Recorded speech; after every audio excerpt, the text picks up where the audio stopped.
Ever wondered what makes TV so powerful in Jamaica? Time to find out.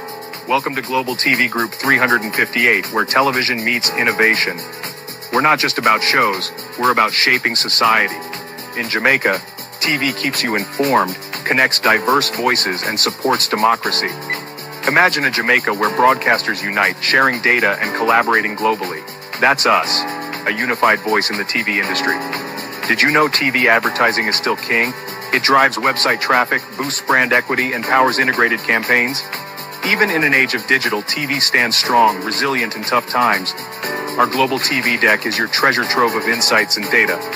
With charts, graphs, and success stories, it's your guide to impactful TV advertising. Curious to learn more? Visit our website and see how Global TV Group 358 keeps television at the heart of entertainment in Jamaica. Get ready to binge watch the future. Corruption is a vile disease that sucks and drains the health out of something good. Corruption in society is an evil moral infection that keeps community in the state of perpetual sickness. Corruption is a moral virus. It's so potent, it leaves its host sick, lethargic, and unable to realize and accomplish all that a well person can. Where corruption thrives, poverty and not prosperity thrives. Wealth is grabbed into the greedy, grubby hands of those who get fat on the toil and labor of good people. Corruption benefits, only temporarily, those who participate in it. Everyone else is a victim of the theft, the deceit, the dishonesty, and the lies that corruption feeds on. You need to know that a corrupt person is stealing from you. Corruption is filthy work and despicable acts of treachery done under the table and behind closed doors. Corruption is a disgusting shame. Corruption keeps a nation back from true development and from progress. Wise investors steer clear of a corrupt environment. They would rather put their resources into a place where the playing field of opportunity is equal for all and not bent towards feeding the financial lust of corrupt, lying, cheating, thieving politicians and government officials. How many wonderful development projects have been lost because the investors didn't want to do business in a swamp of evil? When those great projects go to another nation or to some other place, we all lose. Believe me when I tell you that corruption steals from you, it steals from all of us. Corruption plunders the nation's wealth.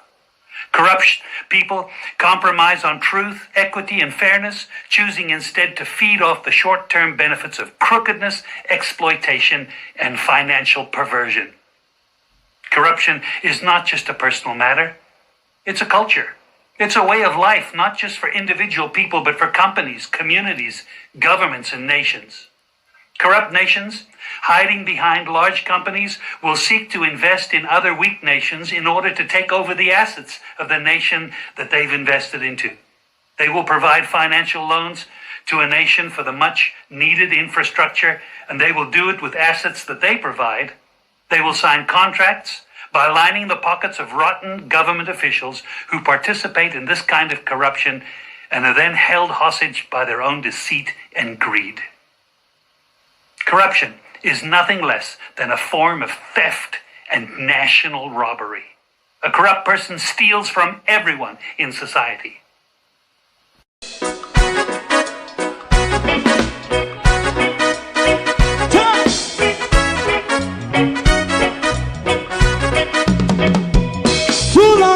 Together, run, keep going on, let's process. For children of Israel do really love rights. So just as I and I as a watchman around Babylonian walls.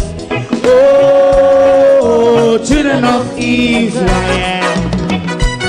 I should never hold thy peace while wrong is going on. Hey, oh, we gotta pass down Babylon walls. Prepare the way. Prepare the way for your people. Let's go. Fight down war and crime. Fight down war and crime. Me say Rastafari. War and crime. And do the righteousness. And we love. I will love Jaja, I will love Jaja, and we love Jaja, we love Jaja, we love Jaja, preserve our people.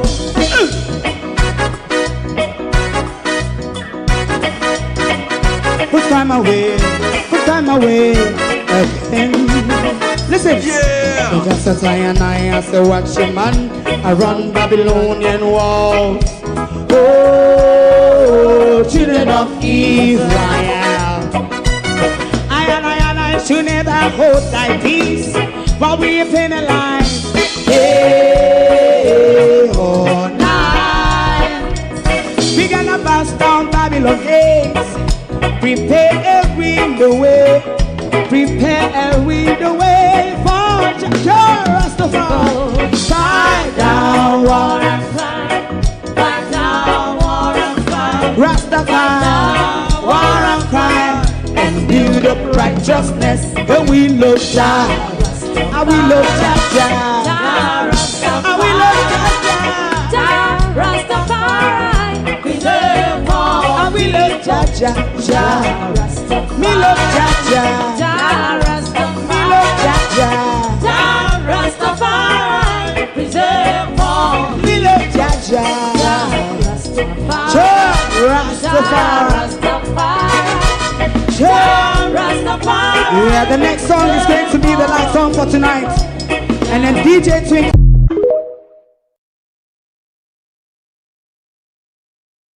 Good morning. We're back in the trenches, and we're out here for the political thieves this morning. The social media influencer thieves, the vloggers, we're out here this morning. Welcome, everyone. We are so joyful that Andre Stephen has responded. But rather than come up to the theater of issues, he rather goes to his regular gutter of personal attack. The personal attack is usual, is welcome, but we are still dealing with the Melissa Fund, which has been misappropriated. And I'm here for a lot of you PNP supporters this morning, because I saw you come on my platform, both Facebook and YouTube. Don't call Marky G name. What Marky G have to? I will answer you all this morning. I'll tell you what Marky G have to do with it. Otherwise, the PNP just a float around so. And now that we see the PNP are inciting thieves and liars, we have to question things. I understand want people to turn a blind eye, not round here so. But we will get to it this morning. Morning, everybody. Welcome. We're going to deal with the thief this morning. And I'd like to say to Andre, I'm not going to go low like you on the health attack. That's your usual territory. My cancer, though, that you went on a rant about last night, I'm cancer-free. I was diagnosed with cancer in May 22nd of May 2025, had it removed 21st of July 2025. I have been cancer-free since, was never ill for a day, has always been healthy, had a brilliant recovery. I don't know, though, if there are doctors who cure madness. I just don't know. I don't know if there are doctors who cure narcissistic personality disorder. I'm not aware of that. But I'm not going to go down to the sick gutter with you. I'm going to stay with the issue, because that is what you are unable to deal with. I can deal with any health issue come my way. I'm never silent about any health issue that I'm going through. But money, the enrichment, illicit enrichment You think say Andrew one alone in the illicit enrichment galang, you know. And Andrew one alone misappropriate charity money. We're going to go the fair and square in our country. To my community of party and all my family members, platform moderators, membership holders, viewers, subscribers, commenters, and trolls, good morning. Welcome. Thank you all for joining us this morning. May I go deal with the first issue where born a lot of the PNP them. And it's the Pansita Particles Angina Henkel scenario, where that propaganda that is in public, and I am going to ask questions of the PNP this morning. Something women never ready. Something women never ready to bring out in the public. Something last night, rather than respond to the things that when me I say I can say and go on about last night and how am I going to send Obia come on me yard. Let me respond to the Obia part. November 2023, you send Doppy come on me yard. You send your Doppy and your minion them come put on a seal bottle of Red Stripe beer on my door. The Doppy have to stay at my door. Him couldn't get in.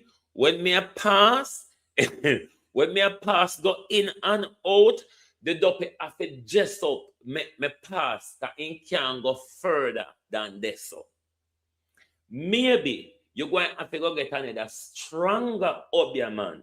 Because I found 2023 year work Obia upon me and it don't work. From 2023 you send Obia. You pin me up on your altar. You pin up voodoo doll on altar for me. You broke coat not for me. You send Red Stripe beer come put down right at me doorway and call the Doppy and ask the Doppy if I lie if he couldn't get in. Ask the Doppy say if when me I go in and out, the Doppy not have to shift, make me pass. You need a stronger Doppy. Doppy weak. Doppy weak. You need a stronger Doppy. Because then weak, no use Doppy won't send out to me. We don't need stronger Doppy. Doppy will have strength and vigor. Doppy, when you look on Doppy, you have to get fearful because them they are real Doppy. What do you hope a finky Doppy? Anytime you hear that about, I'm going to send Holy Ghost come visit you. No, it's not Holy Ghost, it's Obia. I saw him talk. No, me just respond to him, Ladybug. But I found 2023, Andrea walk Obia after me, and it was all in public. But, yeah. Ask the Doppy. Call the Doppy and ask the Doppy. If anytime I go in and out of my house, you don't have to just up, give me away, make me pass. Ask him if he ever get in here one day. You Doppy them too weak. You Doppy them too weak. Change your Obia man and nyam you out. Something should have happened to me by now. Your Obia man them and nyam you out. Something should have happened to me by now. And I am cancer free. Believe it or not. You may not like to hear that. But I am cancer free. But we are going to deal with the issues what you don't want to deal with. You can go on mad over my health. Make me deal with the money them or your teeth. Make me deal with the money them or your teeth from Melissa to burial. Because on your platform, you've been robbing the diaspora blind. And you use Beryl and Melissa, particular Melissa, to rob the diaspora blind.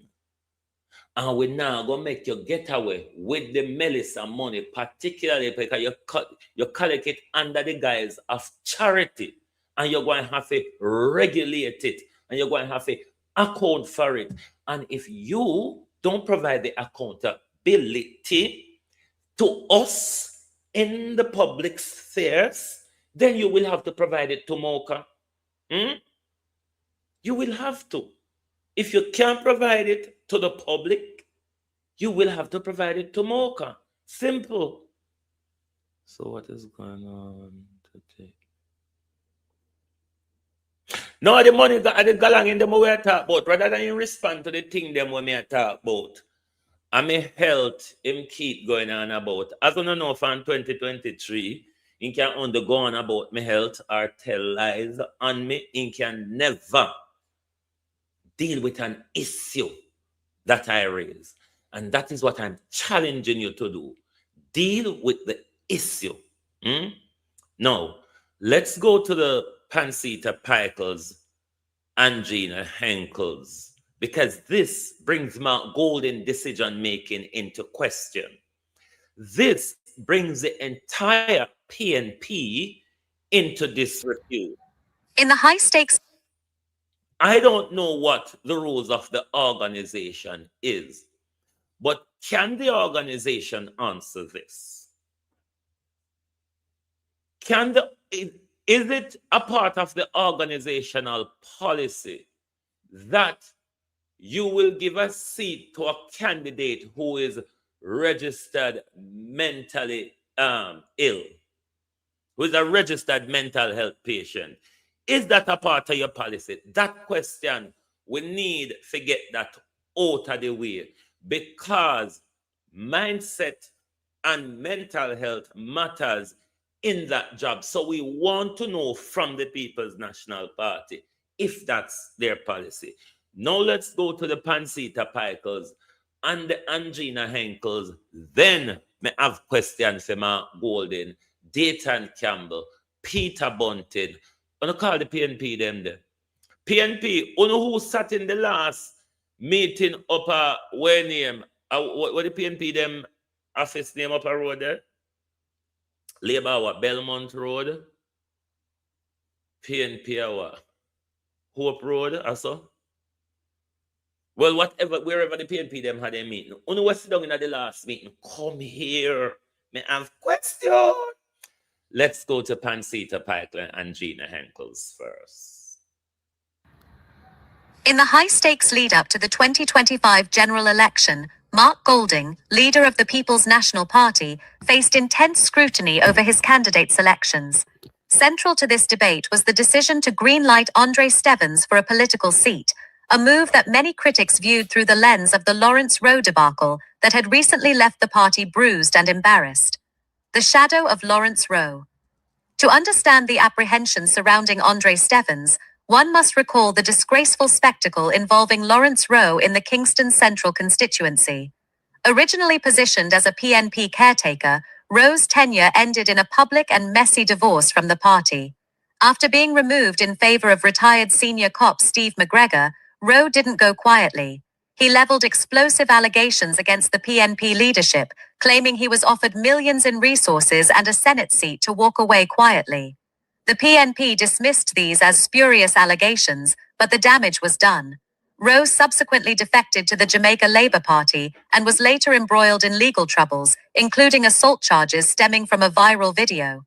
For Golding, the Rowe incident was a textbook example of a vetting failure that provided the JLP with months of political ammunition.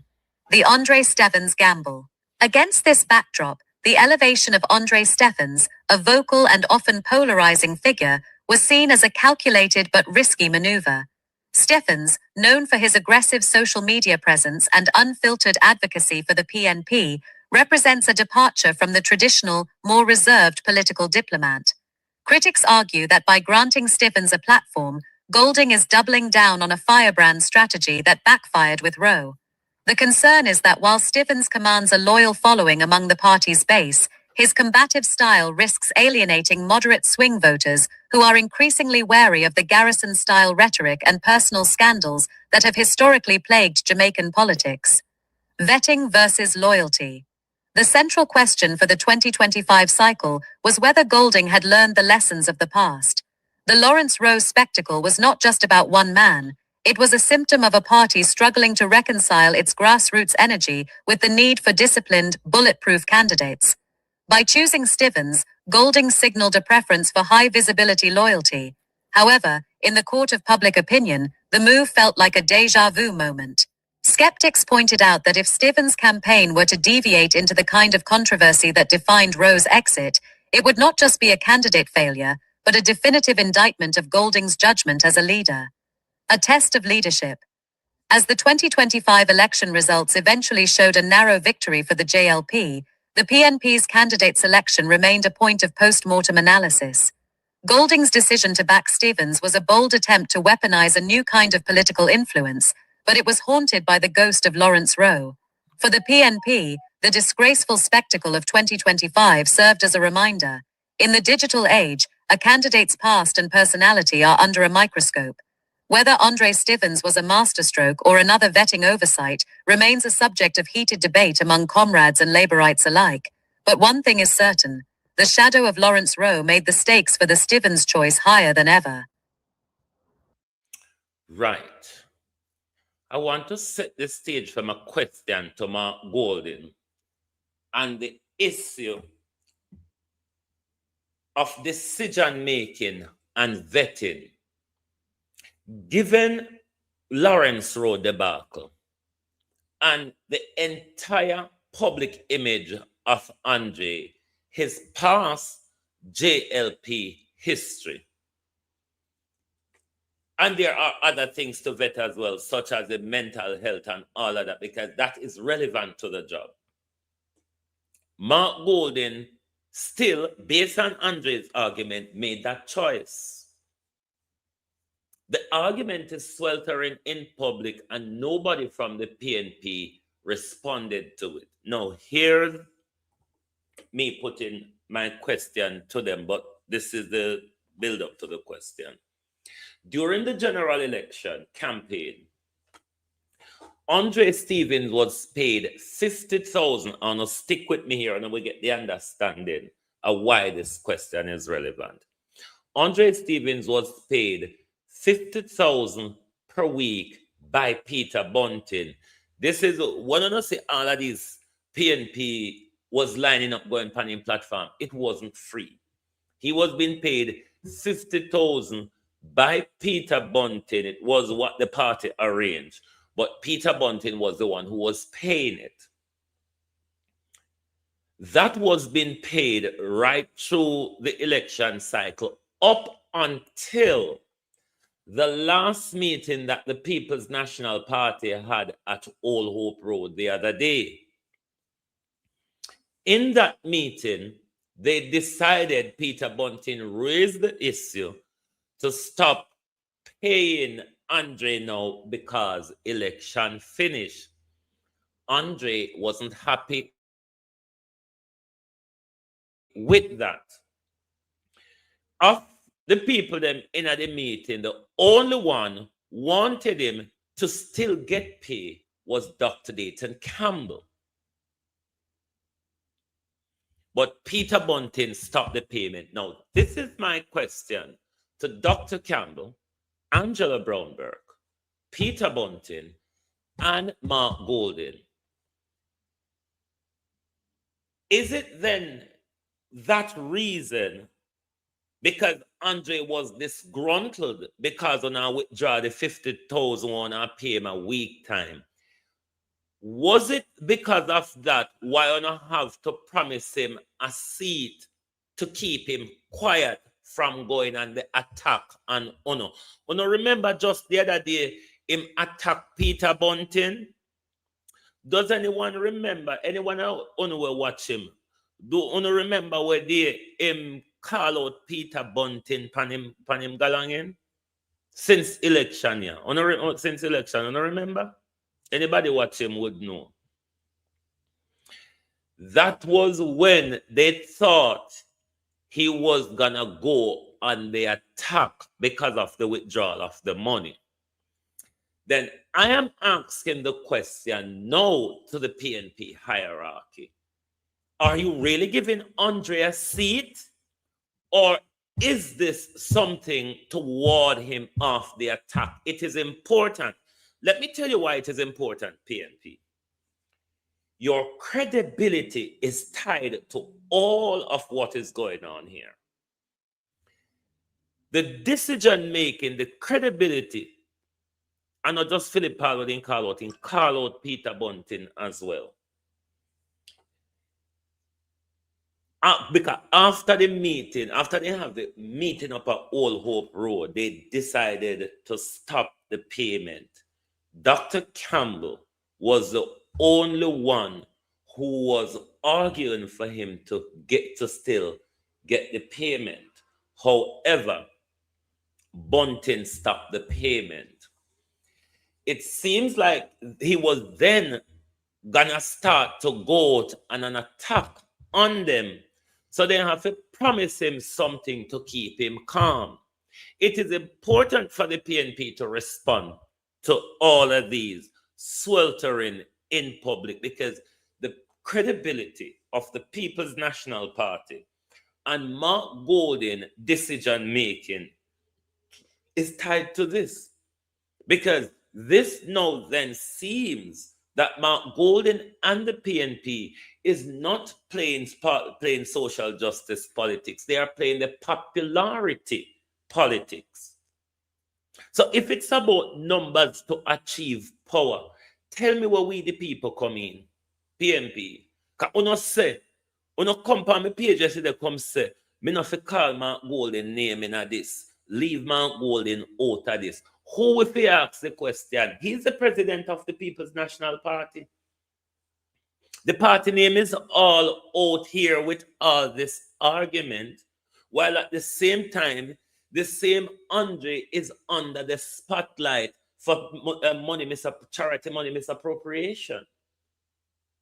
Does that not ring a bell in your ears, given what we saw in the Lawrence Road Galangin?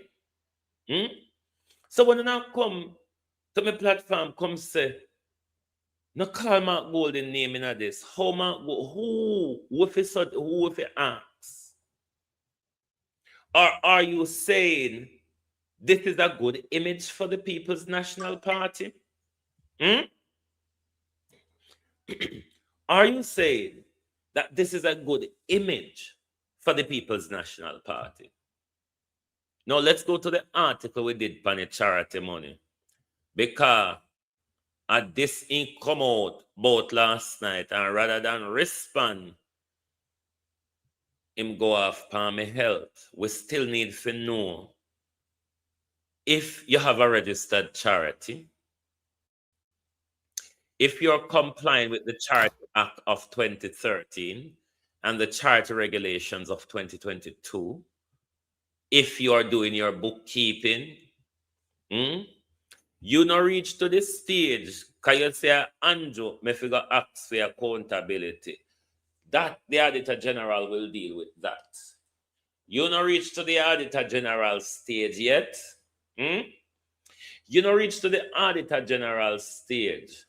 So the public, the public have to scrutinize you and get MOCA to investigate you, because we see you collect the millions in a public and under the disguise of charity, and we want accountability for those money. Accountability starts here, starts now. You couldn't go low until you can get a tunnel digger if you wish. But the issue of concern is the misappropriation of funds.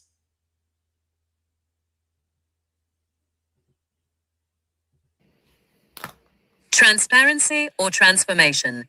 A critical look at the Hurricane Beryl relief funds and the Andre Stiffens controversy.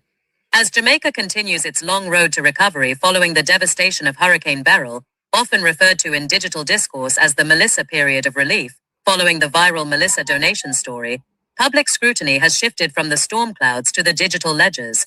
At the center of this firestorm is Andre Stiffens, a prominent social media personality and activist whose Transformation Jamaica initiative raised millions of dollars in diaspora and local donations. While the campaign was initially hailed as a masterclass in grassroots mobilization, it is now plagued by allegations of misappropriation and personal gain. The critical question remains, was this a case of administrative growing pains, or did a prominent advocate personally benefit from the tragedy of the Jamaican people? The architecture of the allegations, a lack of ledger. The primary criticism leveled against Stevens is the perceived lack of a granular, transparent accounting system. In the immediate aftermath of the hurricane, donations poured into accounts associated with Stevens and his Transformation Jamaica brand. However, as weeks turned into months, donors began demanding more than just photos of zinc sheets and food packages on social media. They demanded audited financial statements. Critically, the absence of a registered non-profit structure at the onset of the fundraise created a gray area where personal and relief funds could easily commingle. To many skeptics, the delay in providing a comprehensive breakdown of every dollar spent, balanced against every dollar received, suggests a lack of professional oversight. In the world of high-stakes philanthropy, trust me is not a valid financial instrument. The failure to utilize a third-party escrow or an established charitable organization to manage the millions raised has left Stevens vulnerable to claims that the funds were handled with a level of informality that invites misappropriation. Did he benefit personally? The influencer dilemma. The most damaging allegations suggest that Stevens used the relief platform to bolster his personal brand, lifestyle, or even direct finances. Critics point to the high visibility of his relief efforts as a form of disaster marketing. By positioning himself as the primary conduit for aid, Stevens effectively privatized public sympathy. The suspicion of personal benefit arises from several factors. 1. Administrative leakage. In any large-scale relief effort managed by an individual rather than an institution, the line between operational expenses and personal expenses becomes blurred. Without a clear salary cap or expense policy, the transformation movement may have functioned as a self-sustaining ecosystem for its leader. 2. Social capital versus financial capital. Even if every cent was spent on relief, the social capital gained by Stevens is immense. He leveraged the crisis to grow his following and influence, which translates directly into future earning potential through digital monetization and political leverage. 3. The transparency gap. When asked for specific bank statements, the responses from the transformation camp have often been defensive or focused on the good work being done. In financial ethics, using results to justify a lack of transparency is a classic red flag. The public is asking, if the books are clean, why is the audit taking so long? The defense, a targeted campaign or valid concern. Supporters of Stevens argue that he is being unfairly targeted by political detractors who are threatened by his ability to bypass government bureaucracy. They point to the tangible aid delivered, roofs repaired and families fed, as proof that the money reached its intended targets. From this perspective, the misappropriation narrative is a political hit piece designed to discredit a man who did what the state could not. However, a principled stand for the people requires more than just delivery. It requires accountability. Even a well-intentioned person can misappropriate funds through negligence or the hero complex, where they believe the rules of accounting do not apply to them because they are doing God's work. Conclusion, the burden of proof. As of mid-2026, the jury is still out in the court of public opinion. If Andre Stevens wishes to silence his critics, the solution is simple. A full, independent, third-party audit of all accounts related to the Hurricane Beryl Melissa relief efforts.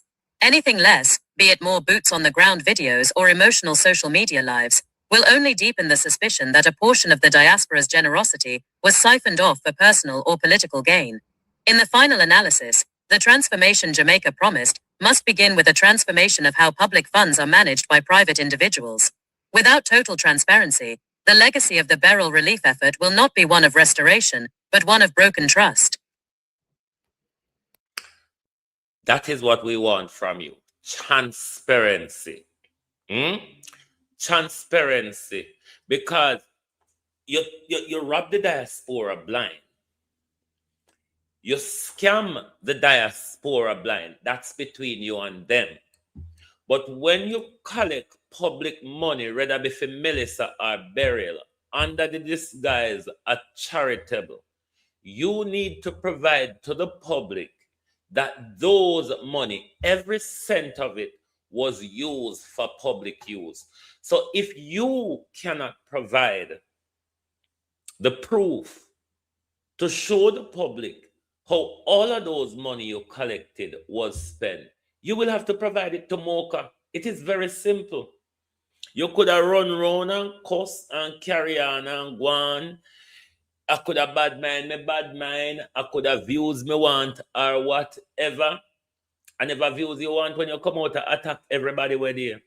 Mark Golden, your behavior on Monday shouldn't show Mark Golden them so they make a wrong decision already. Let's use the if here. If it is that Mark Golden them give a seat for run for fit through, the first way you come out of the gate, come burn everybody. That alone should have shown Mark Golden them say, I want to go on here so. We're going to humble you out here. We're going to humble you out here. Because you say you're eagle now. And we are drunk and chicken. We're going to humble you out here. Because you come in at the midst. You come in at the midst where we're going to put you under the microscope and look at every tiny fine dot of you. We know you don't have the skin for it. And we know we have enough. You understand? But remember, you don't answer with, you have to answer more. This is a promise. And I promise to you, the PNP, this is going to come back to haunt you. I promise the PNP, this is going to come back to haunt you. I promise you, PNP. Gonna go on, like I said, Jamaica, it's about being popular in our country. And it's about popularity. We want policy and we want people with integrity. Sovereignty or subservience, a critical... What we don't want, Mark Golden, we don't want no more thief in a parliament. We have one in a parliament already. Already I use charity money for do impersonal things. We don't want no more of that. So Mark Golden, it look like you feel upon another vetting again. This will be another Lawrence Rowe disgrace for the PNP all over again. And let me tell the PNP them something. If it is that Andre a run for the House of Representatives, I'm not on board with the PNP. Either me go support JLP or me not do nothing at all. But me I tell you this from now. Me not support no more narcissists, no more thief, no more identifiable thief, because Andrew was an identifiable thief. Andrew was an identifiable narcissist, and he was leader of the opposition. And we still give him third term as a thief and a narcissist. We have to break the cycle now. We can't continue to put people in our honorable house because of popularity. So we put George Wright in there with CXC and see what we get out of George Wright. We can't put another CXC student in the name of Andre Stevens in our parliament. We need people in our parliament with the competency. Parliament is not about popularity. It's about competency. And at that we are demand from the PNP. Well, this is why this thing is going to backfire upon the PNP. Because if it is, hear what the other scenario might be. Andre number has been falling. Andre number has been falling. When you come on my platform, I big up Andre. If you know, go over Andre platform, go big up Andre, my girl. You can't go over there, go big him up, you know. Since election done, Andre number been falling.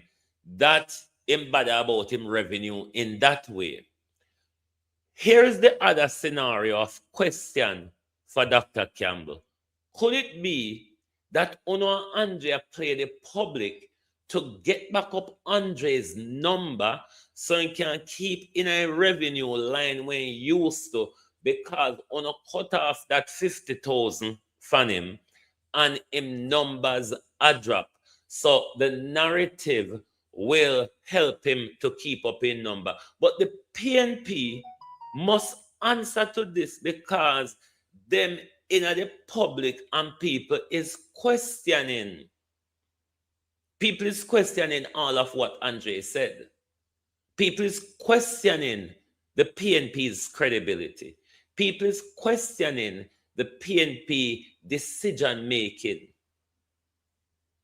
So the longer they allow this to run in the public, it's only going to backfire at them.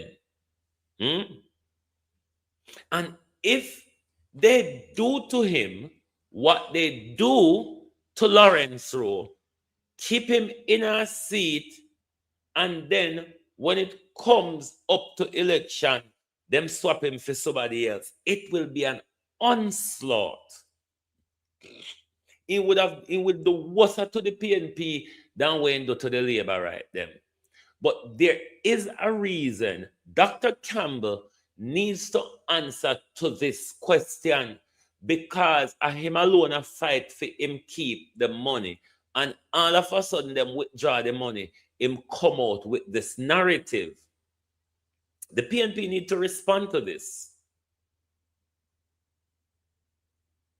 Rather it no go, but if it no go so, how does it look for the PNP? Because he is saying them say, you understand? Don't go on like it don't bring a burden to Mark Golding's image or the PNP. But may I leave the PNP to the Ngalangin. What we want from you, Andre, because you say I go garden house. So we want to start up an accountability role. So the public money where you collect, the charity money where you collect, the Melissa, the burial money where you collect, we want public accountability for them. All right? So we're going to go to Kamina Johnson Smith and the lies. We're going to go to the Cuba issue now and Kamina Johnson Smith and the lies, because these, we know they're lies, don't we? We know the government is scraping the bottom of the barrel to find a reason to say it's their decision, not Marco Rubio's decision. And they would want to make us look like, oh, because remember, these people have always been telling us, Andrew Holness, Kamina Johnson, Dr. Tufton, they have always been telling us that the Cuban program complies with local labor law. Allow me to tell globalists, I want to hear them with it as well.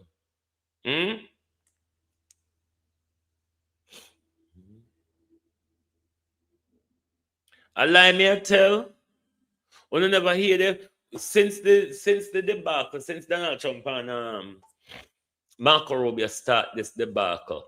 Have you not heard them telling us that the Cuban medical program comply with local labor law? I'm sure Andrew said that. I'm sure Kamina Johnson Smith said that. I'm sure Dr. Tufton said that. But so it's different now. Them find out something else. Why are they playing us around the bush? We can't tolerate if we not tell with the truth, because we see the facts that the decision make in relation to uno fear and uno visa, and nothing in relation to protecting the health of the people or keeping our health care intact. And all of a sudden, then just find out something else when not compliable. It's not our compliance on our bad about, because we've had that program. It's been for the last 50 years. Are you saying it has never been reviewed for the last 50 years by any administration? Or are you saying, oh, these people need to stop playing with us?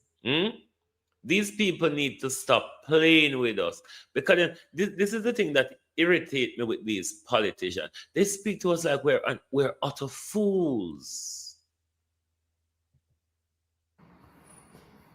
Sovereignty or subservience, a critical analysis of Jamaica's exit from the Cuban medical program. The announcement in March 2026 by Senator Kamina Johnson Smith, Jamaica's Minister of Foreign Affairs and Foreign Trade, that the nation would terminate its 50-year-old medical cooperation agreement with Cuba, has sent shockwaves through the Caribbean's diplomatic and healthcare landscapes. While the official narrative frames the decision as a principled stand for labor rights and constitutional compliance, a critical examination suggests a more complex interplay of domestic law and high-stakes geopolitical pressure. The central question remains, was this a courageous defense of the Jamaican worker, or a calculated maneuver to shield government officials from international sanctions and visa revocations? The official narrative, a crusade for labor rights. Minister Johnson Smith's explanation centers on a principled impasse. According to the ministry, the primary catalysts for ending the program were twofold: the direct payment of salaries and the possession of travel documents. Under the long-standing Memorandum of Understanding, Jamaica paid the Cuban government in US dollars for the services of its doctors and nurses, who in turn received only a fraction of that sum as a stipend, alongside overtime pay. Furthermore, reports surfaced that Cuban authorities, not the individuals themselves, held the medical professionals' passports. From a legal standpoint, Johnson Smith's argument is robust. These practices directly conflict with the International Labour Organization conventions and Jamaica's own Employment Act and tax laws. By insisting that workers be paid directly and maintain control of their identity documents, the minister is technically upholding the decent work agenda. Framing the issue as a failure of good faith negotiations, where Cuba reportedly refused to modernize these terms, despite Jamaica's 3-year effort, allows the government to claim the moral high ground. It portrays Jamaica as a sovereign nation that refuses to facilitate untenable employment practices, regardless of the historical sentiment attached to the Cuban mission. The geopolitical shadow, the visa theory. However, one cannot ignore the elephant in the room, the United States' aggressive stance against Cuban medical missions. For years, the U.S. State Department has categorized these missions as a form of human trafficking and forced labor. Under the Trafficking Victims Protection Act, countries that host such programs risk being downgraded to Tier 3 status. This classification carries severe consequences, including the withholding of non-humanitarian aid, and critically, the potential revocation of U.S. visas for government officials deemed complicit in trafficking activities. Critics of the minister's explanation point to the timing. The decision to end a half-century of cooperation in early 2026 follows a period of heightened U.S. rhetoric and direct diplomatic warnings to Caribbean leaders. If Minister Johnson Smith and other members of the cabinet were faced with the reality that maintaining the Cuban program could lead to personal and national sanctions, the labor law argument becomes a convenient, legally sound exit ramp. By focusing on the manner of payment, the exact mechanism the U.S. identifies as exploitative, Jamaica effectively neutralized a major point of friction with Washington without having to publicly admit it was capitulating to American demands. Protecting the people versus protecting the politicians. To determine if the minister lied or took a principled stand, one must look at the impact on the people. If the stand were purely for the people, the government would have prioritized a seamless transition to ensure that the rural clinics and public hospitals, which rely heavily on Cuban specialists, did not suffer. While the minister noted that individual Cuban professionals could be hired under local laws, the logistical vacuum left by the sudden end of the bilateral agreement suggests that the priority was a swift legal and diplomatic decoupling rather than a patient-centric transitions. Furthermore, the principled argument is weakened by the fact that these untenable conditions existed for decades under multiple administrations without being treated as a crisis of conscience. That they suddenly became deal-breakers in 2026 suggests that the external cost of the program finally outweighed the internal benefit. Conclusion: the architecture of plausible deniability. In the world of high diplomacy, a principled stand and a survival tactic often look identical. It is highly likely that Minister Johnson Smith is telling the truth regarding the legal inconsistencies of the Cuban program. However, it is equally likely that those inconsistencies were only weaponized as unresolvable because of the looming threat of international repercussions. Ultimately, the termination of the Cuba-Jamaica medical program appears to be an act of strategic alignment. By anchoring the decision in domestic labor law and international conventions, the Jamaican government has constructed a fortress of plausible deniability. They have successfully protected their diplomatic standing and individual visas by satisfying U.S. human rights criteria, while simultaneously maintaining a narrative of sovereign integrity for the Jamaican public. Whether this principled stand improves the lives of Cuban doctors or simply complicates the lives of Jamaican patients remains a debate that will play out in the hospital waiting rooms of the nation. Now, Cuba has their system. We have our system. The human rights issue raised, I don't buy them. Cuba is a communist country. We know how payment go in a communist country. Everybody payment help the society and level out.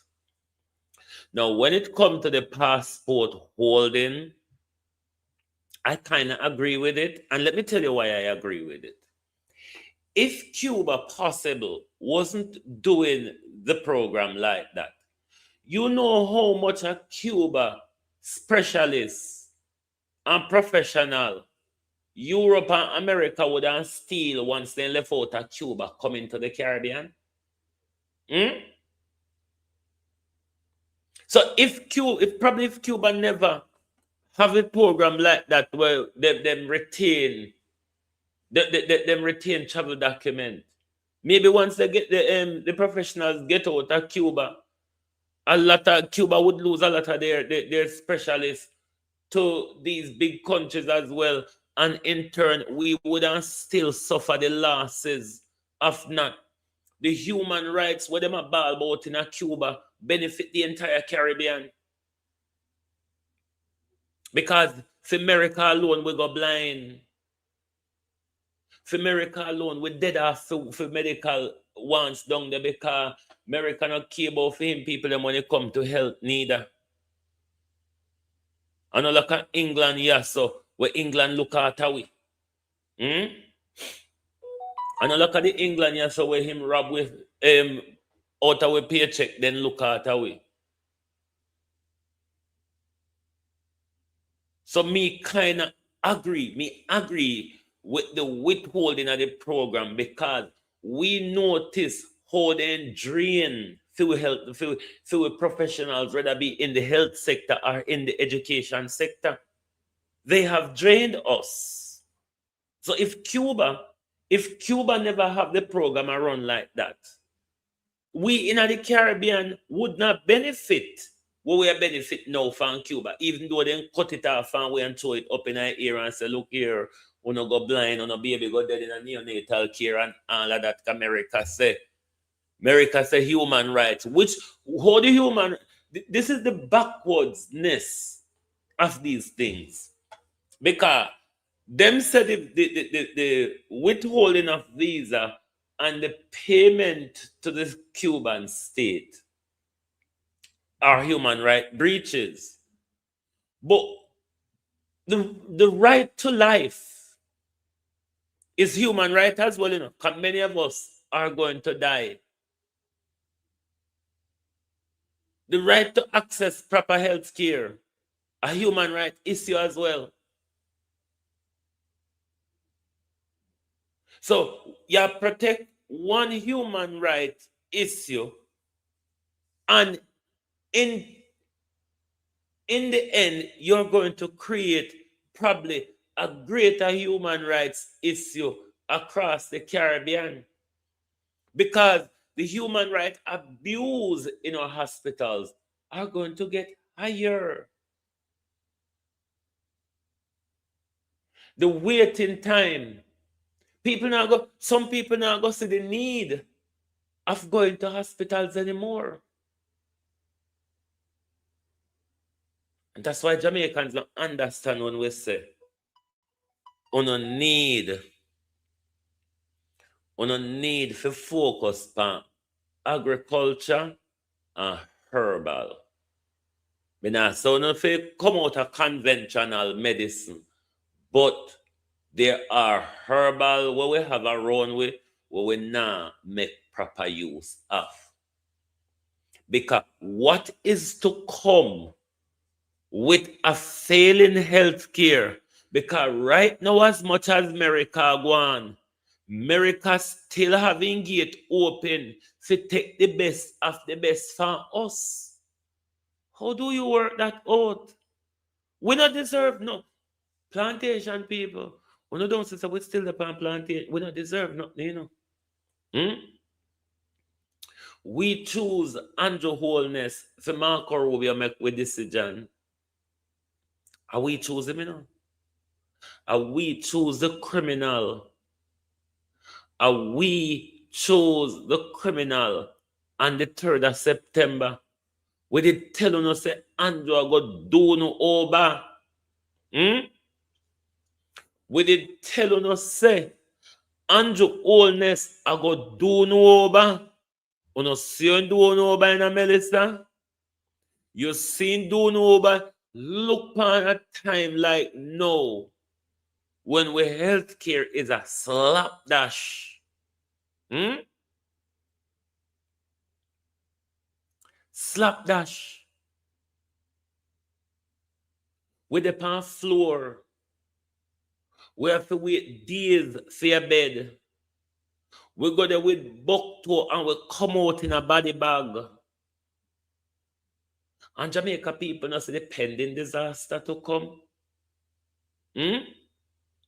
Nobody in Jamaica sees the pending disaster to come. I'm not call Darrell Vaz, no? Call Darrell Vaz. Because me are telling us something. It better we dash for them all bus here, you know.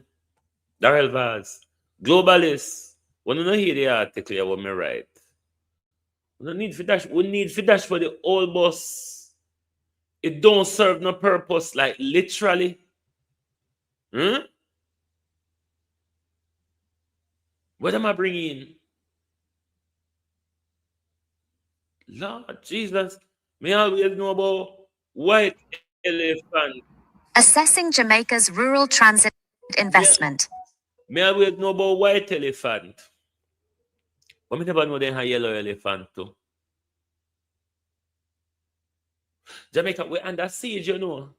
Me don't know if you never realize that they have something pointed at us. Whatever it is, when them are point out away, we make we just stand up still so and I take the abuse. Jamaica then stick way up. Cause have to stick up them a galang in ya.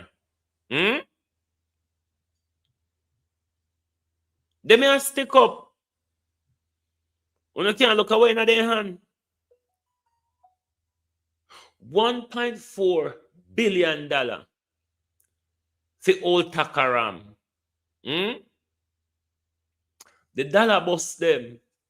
We will pay $1.4 billion for. You hear say them are going to cost we nearly $1 billion a year again. The same old fall rules, you know. Darrell Vaz. Can them go give people what you say grow chicken, you know. The same thing you want no car come for breed way. When you go find some people who have full cub. A lot of Jamaica people full cub broke down in a Melissa. Yeah, me know say Auditor General start the probe. And Mocha them did acknowledge say them get for them something, but they not tell us. I think them they assess the information where them have to start a probe. Me don't know if Mocha start anything yet, but them did acknowledge receipt of the referral. Then stick way up, you know. No, me say if you not understand, so then whole same thing out of way. Because we couldn't turn up still. So if somebody now pints in here out of way, we couldn't just stand up still. So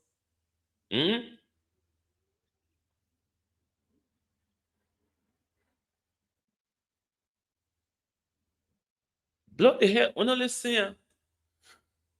I beg gonna hit the like button for me now, please. Please, I beg gonna hit the like button. That's the way to support the program. It's free. Subscription is free. Hitting the like button is free. Sharing the program is free. You know all that? Yeah. All of that is free. won't cost you anything other than a tap. Now, make we listen how they hold the gun. Whatever them a hold out of way, me don't know what them a hold out of way, but me sure them a hold same thing out of way. Assessing Jamaica's rural transit investment, a critical look at the $871 million operating cost versus the $1.4 billion fleet acquisition. The sustainability and efficiency of Jamaica's school transportation system have once again come under the microscope following recent disclosures regarding the rural school bus program. As the Ministry of Transport navigates the 2026-2027 financial year, the staggering operational costs of rural transit are being weighed against the massive capital injections previously used to modernize the national fleet. Specifically, the projected $871 million operating budget for the rural school bus program invites a critical comparison. 871. Flight green. Flight green. Fifi. Morning, Fifi. Fifi morning. Remember saying, no, at 871 million. Fifi T fan we were there, don't? And 871 million, we have to go pay for upkeep the old cash cow them? No, sir. The people of mathematics, they're on target to backside. Fifi! Yeah, flight green named Fiona Beswick. Lawrence Rowe named Pansita Pickles. Andre Stevens named Angina Henkels. Desmond McKenzie named Auntie Angela. So on and so forth. Isaac Buchanan named Melvin Spence. And you know it goes on and on. Everybody get a name when they need to. All right? But somebody find something after with my peeps. It cannot be that we just stand up still so. I make everybody just have bail we out. Just have bail we out. And we not say nothing. And we not do nothing. No man, somebody find something after we. Assessing Jamaica's rural transit investment, a critical look at the $871 million operating cost versus the $1.4 billion fleet acquisition. The sustainability and efficiency of Jamaica's school transportation system have once again come under the microscope following recent disclosures regarding the rural school bus program. As the Ministry of Transport navigates the 2026-2027 financial year, the staggering operational costs of rural transit are being weighed against the massive capital injections previously used to modernize the national fleet. Specifically, the projected $871 million operating budget for the rural school bus program invites a critical comparison with the $1.4 billion spent on the acquisition of 110 used school buses, raising questions about value for money, logistical efficiency, and long-term fiscal planning. The $871 million operating burden. During a recent sitting of the Public Administration and Appropriations Committee, Permanent Secretary Kadesha Campbell Rochester revealed that the rural school bus program is expected to cost the government over $871 million for the upcoming financial year. A breakdown of these figures highlights where the financial weight lies.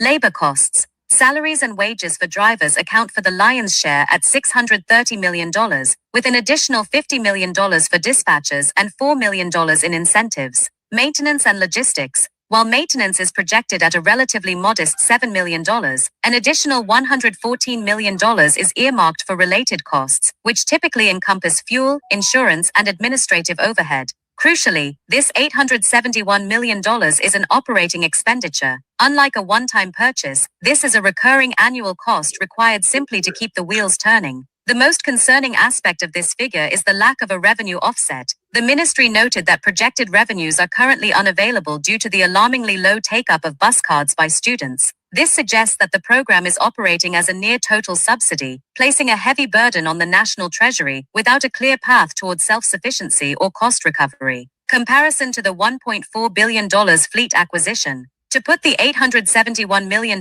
into perspective, one must look back at the $1.4 billion capital expenditure used to acquire 110 used school buses. While the $1.4 billion figure is higher in absolute terms, it represents the purchase of tangible assets intended to last several years. In contrast, the $871 million rural budget represents more than 60% of the total fleet purchase price, spent every single year just on operations. The comparison reveals a troubling efficiency gap. 1. Asset quality versus maintenance. The $1.4 billion was spent on used buses, a move that has already faced intense scrutiny from the Auditor General's Department. If these used assets require more frequent repairs, the modest $7 million maintenance budget within the rural program may be an underestimate, or it suggests that the fleet is not being serviced at the level required for rural terrain. 2. Per unit operational cost. When you spend $1.4 billion to own a fleet, but then require nearly $1 billion annually to run a portion of it in rural areas, the cost per seat becomes exceptionally high.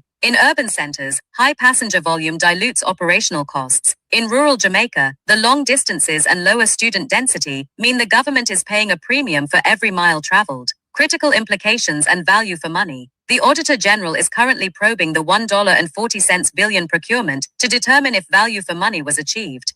This probe is inextricably linked to the $871 million operating budget. If the procurement process for the buses was flawed, resulting in the purchase of suboptimal or aging vehicles, the operational cost will inevitably balloon in subsequent years as the new used buses break down. Furthermore, the disconnect between the high cost of the program and the low take-up of bus cards indicates a failure in program integration. If the government is spending nearly $900 million to provide a service that students are not fully utilizing, the fiscal impact is doubled. The government loses the fare revenue while still paying the fixed costs of drivers and dispatchers. Conclusion. While the rural school bus program is a vital social intervention designed to ensure safety and access to education for Jamaica's most vulnerable students, the current financial trajectory is cause for concern. Comparing the $871 million annual operating cost to the $1.4 billion fleet cost suggests that the soft costs of the program may be disproportionately high relative to the capital investment. As the Auditor General's report looms in the July to September quarter, the government must justify whether this billion-dollar transit strategy is a sustainable path forward or a mounting fiscal liability. Look here, Jamaica. It's cheaper for we children them take taxi go school. And it's cheaper for the economy if we send back the full roots them where they come from. Look here. And 871 million. Do you know the same amount where Fifi Beswick thief? And $871 million one-off, you know. And every year we have to, remember say we buy the dollar bus them for $1.4 billion. And we're going to spend over $3/4 billion a year. Year, you know. Every year we have to go fork out over $3/4 billion. Talk it out. In a better way, dash them way. I carry them go two back. Carry them go two back where we get them from.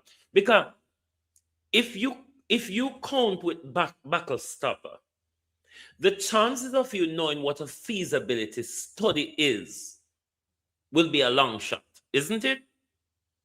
But no feasibility study never done here, so. Look here, on a dash them way, you know. Because we will gobily lose at the $1.4 billion. Globalists, Jamaica, if we dash them away, in the long run, we save money. $871 million every year. Then to pour flight green tea for $171 million every year as well. What we're going to live with? We don't feel tired? Talk it to. We don't feel tired? $871 billion a year. 120 something million short of $1 billion. And this is a me learn to count. A year, you know. They ain't better we dash them way. Because in the long run, we save money. And when we children them take the taxi figure school, it benefits the economy. But the bus them now make nothing. God help if they reach where them a go. If they tie no blow out on the way, or something no drop off, or they can't go around corner, or they can't go uphill. You know better we dash them way. If we dash them way in the long run, we are going to save. We cannot sustain this. So if we got to buy soda, hey, Jesus. $1.4 billion to acquire the bus them. And $1 billion a year to maintain them. Because we know say in a next year budget, it will go up anyway. Because the price of everything go up. So when they come with their markup in a next year budget, we can't we can't sustain this. I mean, might as well with the money there. The government tell the taxi driver them say whichever children don't have fare, carry them at school and send with the bill at month time or weekend time. Me sure that have it cheaper. Lord Jesus. And the Labour right them vote for Labour. Me and me neighbor. Vote for Labour Party. It's a pretty little party. Vote for Labour Party. Me and me charge for a brighter future. Brighter future. No. This turn out bad. Everything about Andrew third term turn out bad. Melissa, bus, visa, health. We don't turn out bad under your third term, Andrew. And it just starting in Jamaica. Jamaica, we not reach no yet. We not even turn corner in the Andrew third term yet. I don't see what I want. Can't say we never want on no door. Can't say we never want on, and we not go around corner yet, you know. And you know, so when you go around corner, the road can rough and tumble around, they will even pitch you off of your journey. No, we can't keep them bus not keep up every with. Them your bus yeah. No keep up every them wouldn't breed where we walk. It would have better every year. We dash with the old fleet and buy a new fleet.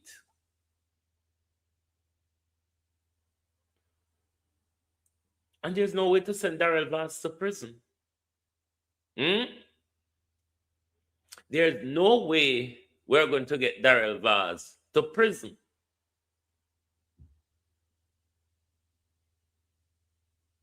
Because when the Auditor General report come out, then just go face it with we as usual. Won't know ever say happen. But then either face it with we or challenge it in a court. Nothing gonna happen. Them either go face it with we or them challenge it in a court, or them and them minions demonize the Integrity Commission. You know the regular?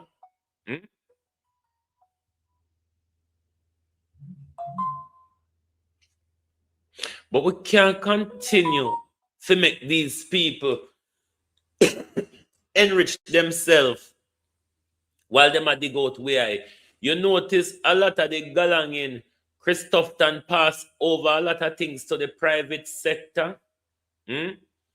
You know, like how the Cuban doctor them chase out the Cuban doctor them out of the country. And let me tell you how Jamaica done some backwards. See how long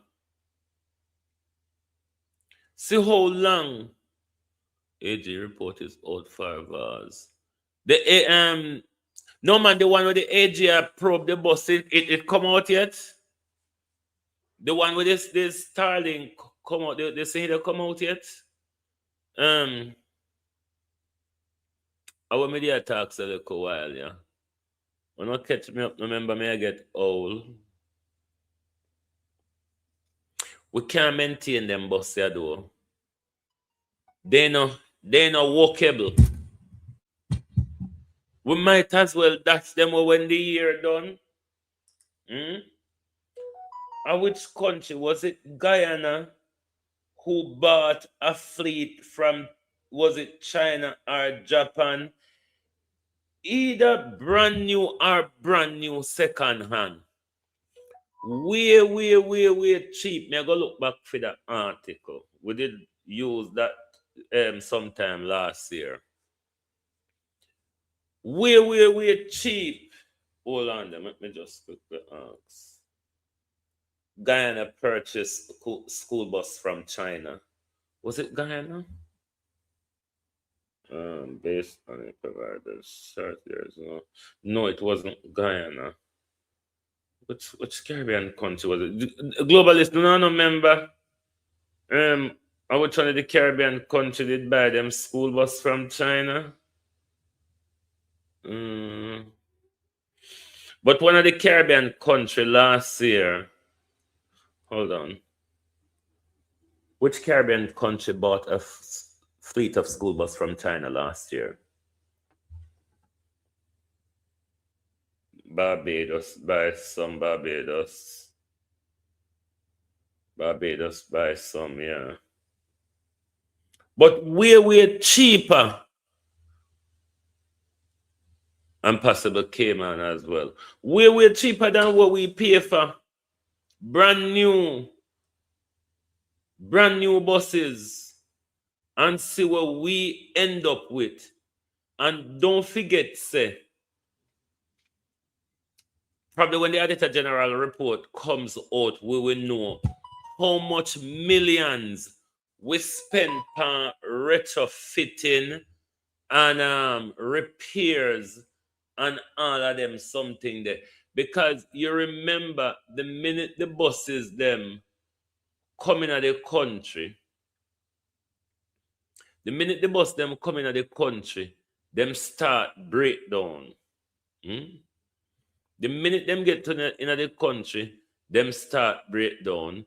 Them bring in left-hand drive and all sort what they can bring in. What we have our taxpayer money have to do all the retrofitting.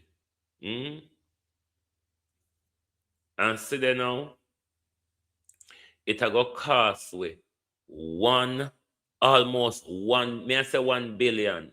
Because by next year, when next year budget,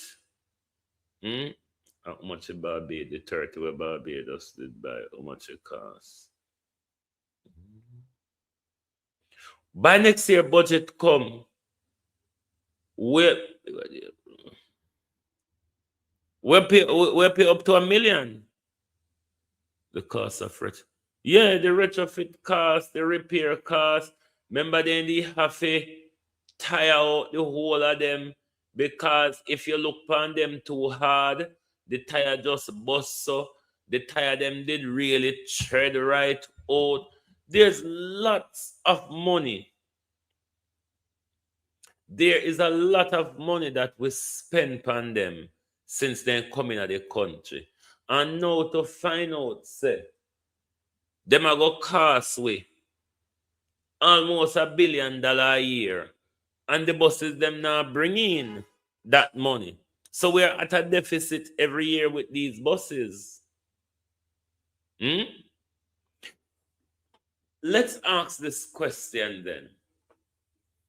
If it is that we are paying so much money, we pay so much money to purchase them, and we pay so much money to keep them on the road, why would children them a pay fare for them then? Because I feel we taxpayer money. I feel we taxpayer money by them. I feel we taxpayer money on a dig out with eye to keep them afloat. So why would children them have to pay fare? Because it should be a communist project. We're picking up all the bills for it. So why we not still a dig something out with eye? Me feels that the government needs to go into a partnership with private sector to do proper school bus system. Government, man, we will make you use them for rather be full cub, hang pen, corner shop, restroom at schools, at so on, library. Elaine Turner, how you do? Library, long time no see. Library pan school come. We will make you use them for them purpose. We no keep all if you no want dash them away.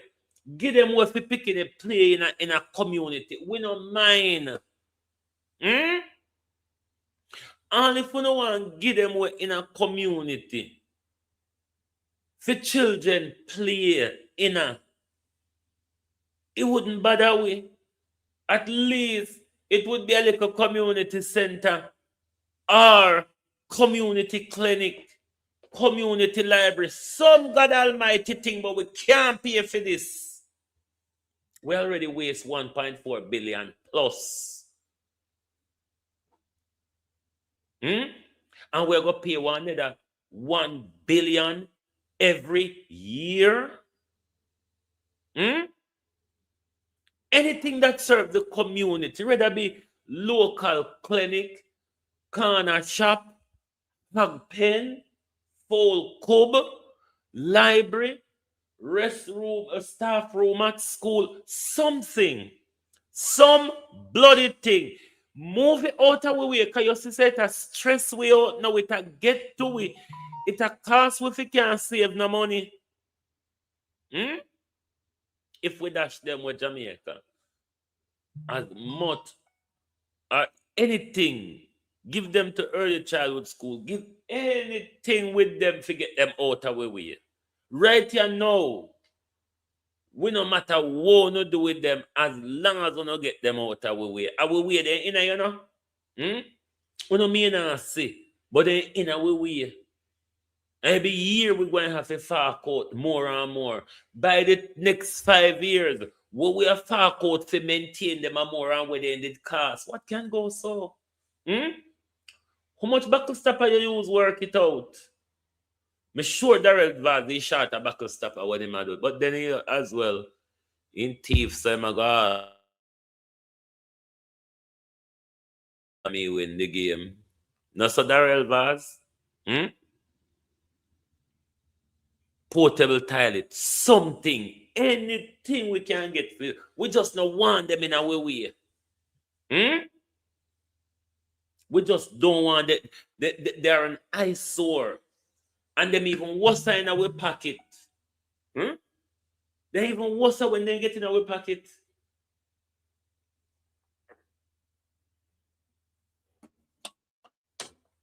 Fun and joke aside though, we can't maintain this.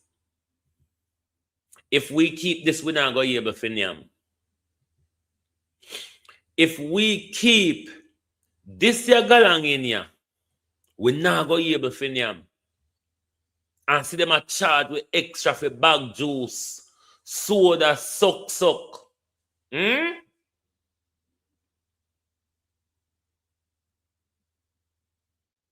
want to do a cook shop. Of course. Listen, if Darrell Vaz give away these bus, they will benefit the economy more. If this thing integrated into the business community, it benefit the economy more. But at the moment, wait to do it a rip with and rape with blind, literally. We can't maintain them. Them are all same thing, yeah. And a new boss, you know, we're a little bit and little bit of that. It's like you're doing a whole makeover. Hey, we're suffer, you know. We don't know what say we're suffer. But do you know that we love sufferation? Hmm? We don't know what say we love sufferation. Because to say, barring we love sufferation, we couldn't keep up with Andrew Holness fuckery in a silence. We couldn't. Hmm? If we never loved sufferation, we couldn't keep up with so much of Andrew Holness fuckery in a silence. Are afraid we're afraid of him. I have something, you know. It cannot be nothing at all. Hmm? It cannot be nothing at all.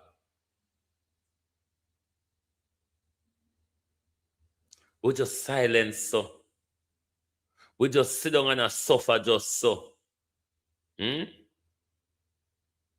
Me don't know if we get the rest, you know, about 70 more we forget about so. But listen, yeah, they can't turn with the end there. The rest of it come can't turn with the end there. But then again, the government no say. Me go listen to Julian Robinson this evening. Come in never listen to grandmom. Hmm? Me never listen to grandmom with Evelyn. So me go listen to my youth this evening. This evening, Julian. Today, hold on. Yeah, today Thursday. This evening, Julian are present. Because me never hear a word what grandmom say with Evelyn. Miss Glorious. Miss Glorious from West Portland. Yes, you the Dundos lady, come here. Darrell Vaz, good God Almighty, you thief enough from we the taxpayer already. You rob and thief and kill your friend. Because remember, say the whole 40 hope of money when you're organizing killing in a Darrell. Don't make me talk in a Darrell. Darrell, don't make me bust out your secret out here. Darrell Vaz will reach on the scene of 40 killing before the police them. Darrell Vaz, who alert ya? And I dare Darrell Vaz to challenge me and say that when the police them get to the scene of Samuel Dixon killing, if Darrell Vaz never did it. And answer to this question, Darrell Vaz, days before you organized Samuel Dixon's killing, you had a heated argument with him. You were always known to owe Samuel Dixon money, Darrell Vaz. I challenge you to tell me who alerted you of his death, and how did you got to the scene the night before the police, Darrell Vaz? Answer that. That your answer, Jankro. Hmm? But can Darrell Vaz continue to get away with so much crime? From raping and murdering Diane to selling house and collecting drugs money pan beach, thief with money and say and care dollar bus congiwe. Charity people send with Starlink Darrell Vaz thief 200 out of it. Good Almighty God, Darrell Vaz. You can't go on now.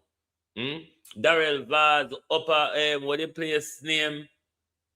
Up in the hills, a Stony Hill, there were Darrell Vaz and the German man have one big property portfolio, apartment after apartment, up a Stavista. Darrell Vaz, go on now. You thief away enough, you kill enough away, and you rape enough away. Go on now, Darrell Vaz.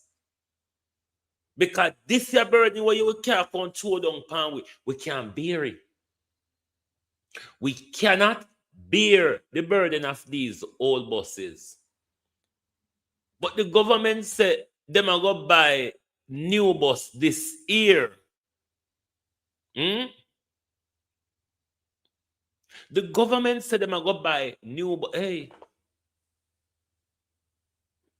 Well, Benjamin Netanyahu and Donald Trump said we've won the war, we just haven't won enough. Anybody say Benjamin Netanyahu? But the war is it's turning up, my peeps. The economic backlash is what we must look out for, because this war has gone beyond the 12 days. The last war was 12 days. This one has gone beyond the 12 days. So, the tentacles of the economic devastation is creeping further and further.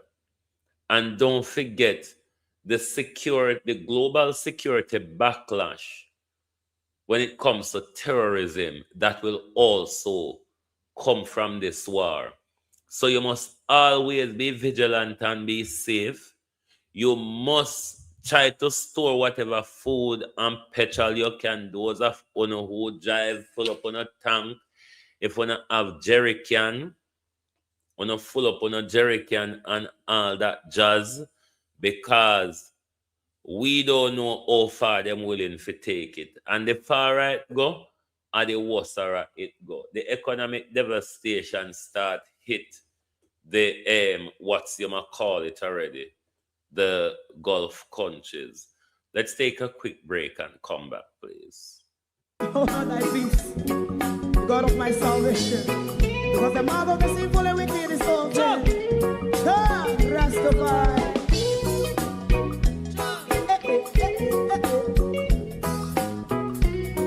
Come and I, Rastaman throw one stone, and it bring a bad feeling to all wicked men. Not a people there. Make a man throw one stone, and it bring a bad feeling to all wicked men. Only when man like Marcus Garvey speak, wicked men would I hear. Hear now hear. Instead of that, they only sit aside and rob and cheat, and not press the poor. Make out what I seen to make him a throw and stone, and they bring a bad feeling to all wicked men. Oh, what a plan! Make him a throw and stone, and they bring a bad feeling to all wicked men.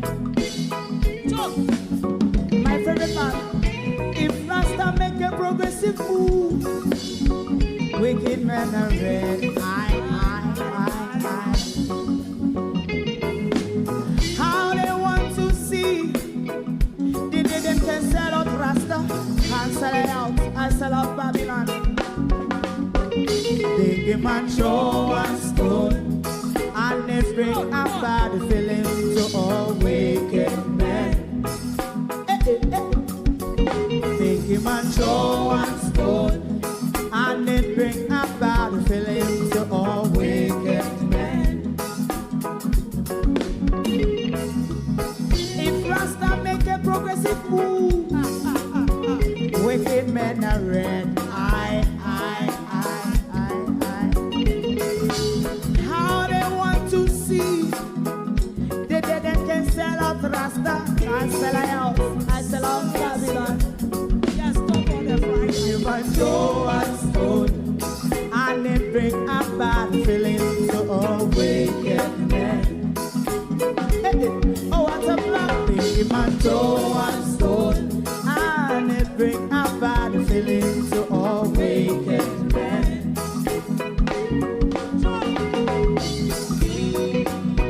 You have eyes to see, let him see. You have ears to hear, let them hear. What a from them and say,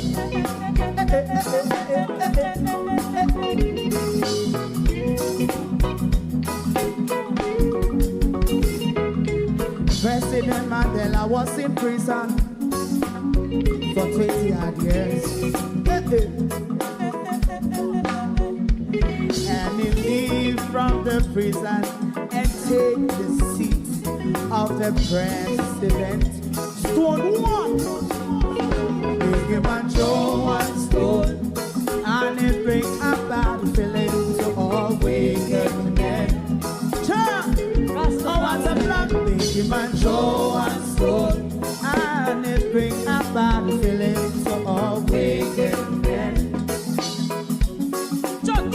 Rastaman Joe one stone, and it bring a bad feeling to all wicked men.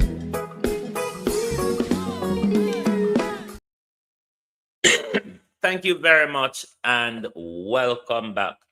Let me show you a name, so Ladybug. I can't explain it, but I can show it. And then something I will call Jerry Can, where people have them in their car at home, or if your car run out of petrol pan road, or that you other car at a petrol station, go buy petrol, or like in a crisis like now where petrol prices going up or petrol could go short, people would normally fill up their jerry cans so them can keep themselves afloat while things is about the place. So fill up whatever on a can with petrol, because this thing, we don't know how far it's going to go, nor do we know how long it's going to stay for. But the Iranians are playing some big cards, which is squeezing the Americans more and more. And given the pride of and the narcissism of Donald Trump, I don't know how this is going to work out, because the way this war is going, America at some point will have to back down. Will they back down after dropping a nuclear bomb, or will they be defeated and walk away with their tail in their lap now? Benjamin Netanyahu and Donald Trump, their posture is not that type of person. The Iranians are fighting for their life and decide to fight to the death. And they are pulling powerful punches and pulling powerful cards. Such as one of the cards where them allow like ships for China and Russia and so on to pass through the strait. However, they are saying to other countries, if you want your ship to pass through the strait, you must ban the Israeli ambassador and the American ambassador from your country. They're also throwing up some big negotiations as well that the Americans will have to meet, if not all, a lot of them, like lifting the sanctions, reparations, a withdrawal from the occupied territories of Palestine. They're pulling out some really big cards. And given that what we are seeing, they have the upper hand of the war, because when the Americans have to go to South Korea to move defense shield from Korea, from South Korea, to come to the Middle East, because to say Iran mash up their defensive shield, won't carry go where Iran now go catch it, America. It's useless bringing it back into the Gulf countries, and it's useless bringing it to Israel. Because it's still a go in a Iran reach for Iran mash up. Iran now go bring it a Turkey. Iran's have missile we can reach a Turkey, you know. It would only open the war bigger, and then Turkey could have come in as a NATO member. But then it's risky for Turkey with a Muslim population, where the whole Muslim population sees it as a war against Islam. So all of these Muslim leaders, whoever side end upon them in a precarious situation because them don't want upon the wrath of America and them don't want to face the wrath of Iran nor their people either, because if it is with Iran, they're going to face the wrath twofold from their population as well as from Iran. So this thing can stretch out. Israel continue to be decimated. We don't care. We just want it to be decimated a bit faster so the Palestinian can just literally push down the wall and walk over and tell them, we are generous enough to let you all come out of the tunnel. And Benjamin Netanyahu, what a way when you let out them, they pick the out of the underground hang pen, master. Israel go empty, you know. Benjamin Netanyahu, Pigsrael, it's not real. When you let out them, they pick them from the underground tunnel, you know, Netanyahu, and them see the devastation up there. So, when we want Iran to do is cut off your water, then Iran left you in the dark one night. Wanting cut off your water.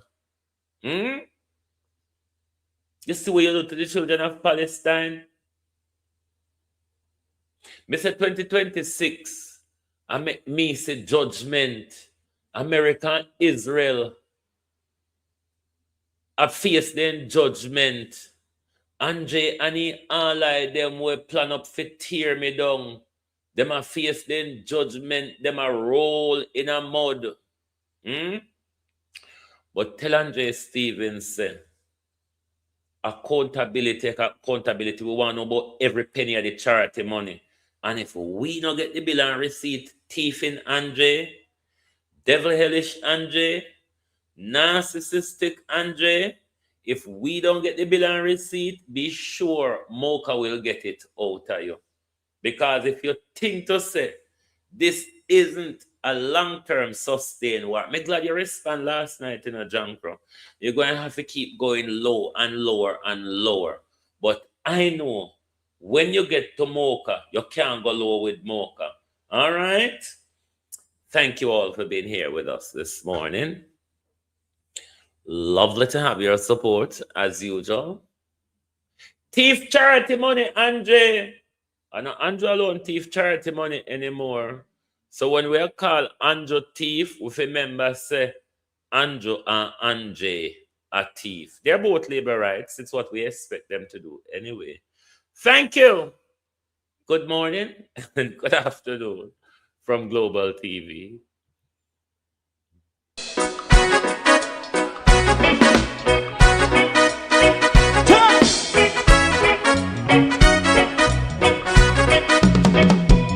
Too long in our little ghetto, run keep going on less process. For children of Israel do really love rights. So that's why I say watch a man around Babylonian walls. Oh, children of Israel, I should never hold thy peace. What wrong is going on? Day or night, we gotta bust down Babylon walls. Prepare and read the way. Prepare and read the way for your people. Let's go. Fight down war and crime. Fight down. Me say Rastafari. War and crime. And do that righteousness. And we love. And we love Jaja. And we love Jaja. Rastafari. And we love Jaja. We love Jaja. Rastafari. We love Jaja. Rastafari. Preserve our people.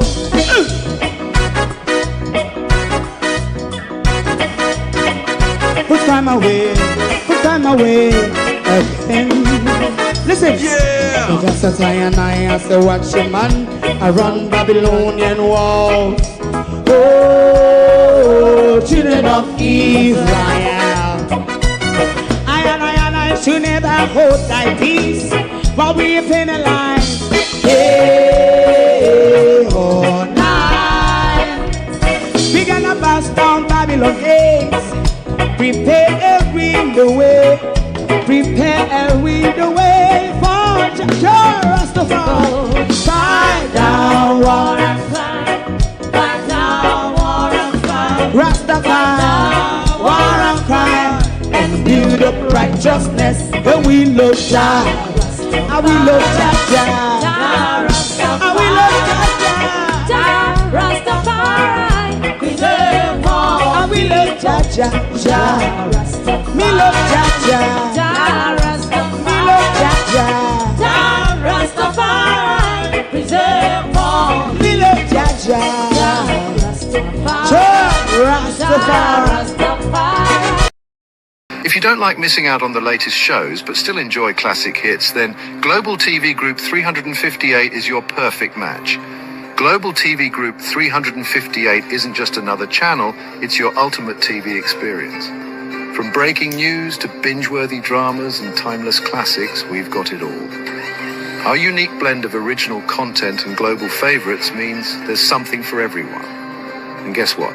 With GTVG's seamless streaming, you can watch anywhere, anytime. Plus, our interactive features let you be part of the action. So, whether you're a seasoned binge watcher or a casual viewer, Global TV Group 358 is here to keep you entertained day and night. Don't just watch TV, experience it with Global TV Group 358. Subscribe now and never miss a moment.